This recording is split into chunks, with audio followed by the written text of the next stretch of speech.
Hello दोस्तों, तेजी से बढ़ता हुआ इंडियन ट्रांसपोर्टेशन हर तरफ अपनी छाप छोड़ते हुए बुलंदियों के शिखर की तरफ बढ़ रहा है। लेकिन वही दूसरी तरफ फ्यूल के बढ़ते जा रहे प्राइस हर तरफ के ट्रांसपोर्टेशन का खर्चा डबल कर रहे हैं। चाहे वो रोड ट्रांसपोर्टेशन हो या एयरवेज या फिर रेलवे ट्रांसपोर्टेशन, सभी जगह इस बढ़ते फ्यूल की प्राइस की वजह से सब परेशान है। अपने यहाँ पे बहुत सारे नए रोड प्रोजेक्ट अभी फिलहाल ही अनाउंस किए हैं और उसके साथ ही रेल प्रोजेक्ट को एक्सपांड करने पर भी बहुत जोर दिया जा रहा है। लेकिन इस सब में बेसिक प्रॉब्लम की तरफ किसी का ध्यान ही नहीं जा रहा।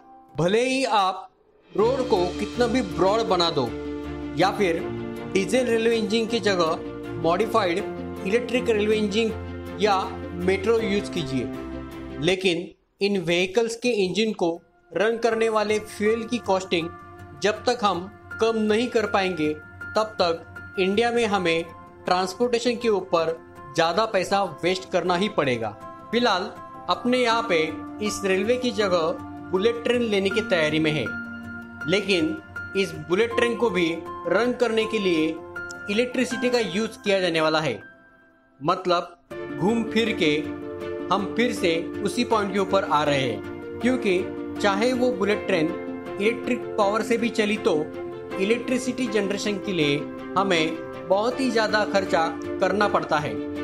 मतलब आगे जाके ये ट्रांसपोर्टेशन भी हमें सस्ता नहीं मिलने वाला। तो इस सब के ऊपर अभी हमें ज़रूरत है एक ऐसे फ्यूल या फिर एक ऐसी टेक्नोलॉजी की जो हमें कम से कम ट्रांसपोर्टिंग कॉस्ट में सुपर स्पीड से अपने डेस्टिनेशन तक पहुंचाए। और आपको तो पता ही है, ये तो रोड ट्रांसपोर्टेशन से बिल्कुल भी पॉसिबल नहीं है। इसलिए पिछले कुछ सालों से कुछ नए इन्वेंशन किए जा रहे हैं और जिसके तहत हमने कुछ ऐसी टेक्नोलॉजी का यूज करके कुछ ऐसे फ्यूल का ऑप्शन जाना है जो हमें नेचर में अवेलेबल रिन्यूएबल एनर्जी का यूज करके अपने ट्रांसपोर्टेशन के कॉस्ट को बहुत ही कम कर सकता है। तो आइए जानते हैं उस अमेजिंग टेक्नोलॉजी के बारे में जो डेफिनेटली हमारा फ्यूचर होगा।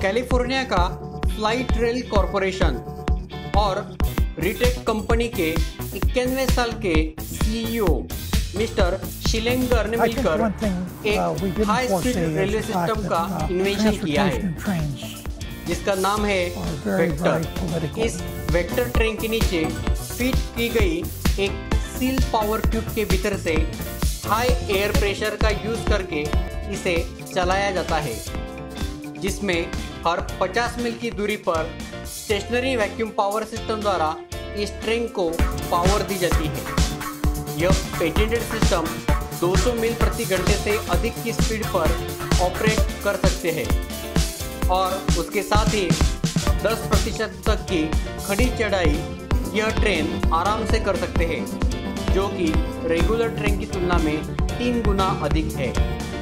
यह patented vector atmospheric transportation system train को मूव करने के लिए वैक्यूम और एयर प्रेशर का उपयोग करती है।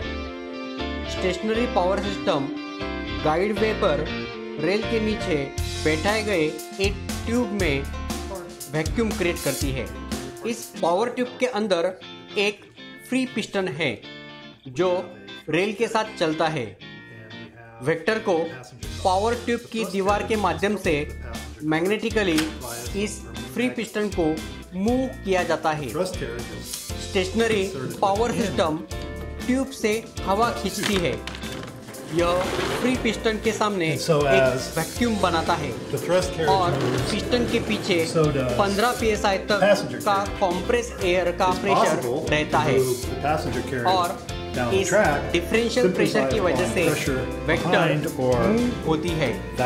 यह ध्यान रखना महत्वपूर्ण है कि वेक्टर पूरी तरह से मैंगलियर टेक्नोलॉजी के विपरीत है। सिस्टम को लेविटेट करने के बजाय वेक्टर पावर ट्यूब के भीतर से यूनिट के लिए थ्रस्ट वाल्व या फ्री पिस्टन कपलिंग के लिए मैग्नेट के ऊपर निर्भर रहता है।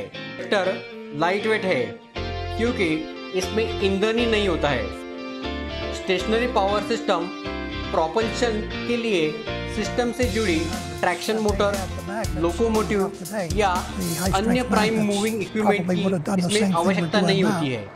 वेक्टर की पावर की जरूरतों के आधार पर इन पावर सिस्टम को गाइडवे के साथ 80 किलोमीटर तक और इलेक्ट्रिक मोटर्स या अन्य पावर सोर्सेस से ऑपरेट किया जा सकता है। पावर ट्यूब में स्टोर एनर्जी कैपेबिलिटी के कारण हाई एनर्जी स्पाइक के बिना तेजी से रैपिड स्टार्टिंग एक्सीलरेशन पूरा किया जा सकता है।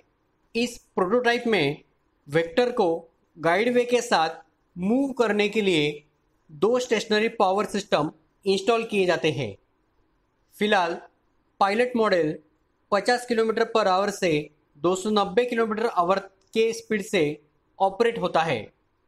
एक फुल साइज वेक्टर ट्रेन 240 से 800 पैसेंजर को एकोमोडेट कर सकती है। वेक्टर पावर ट्यूब के डिफरेंशियल प्रेशर के वजह से मूव होती है, ना कि ट्रैक्शन की वजह से।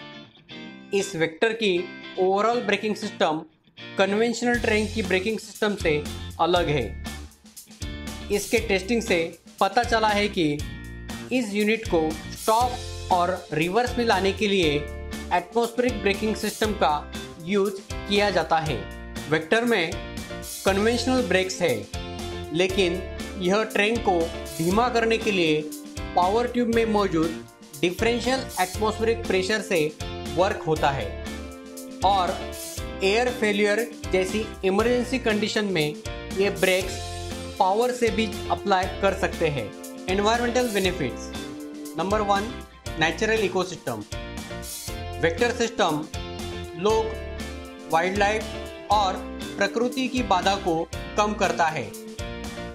Number 2, energy efficiency. Vector lightweight और आमतौर पर इलेक्ट्रिक पावर का उपयोग करता है। वैक्यूम और एयर प्रेशर का कॉम्बिनेशन इस यूनिट को मूव करने के लिए एनर्जी ट्रांसमिट के लिए एफिशिएंट वे प्रोवाइड करता है। Number 3, CO2 emission. इस सिस्टम के यूज से बहुत ही कम CO2 का इमिशन होता है। नंबर 4, डिक्रीज नॉइज या फिर घटता हुआ शोर।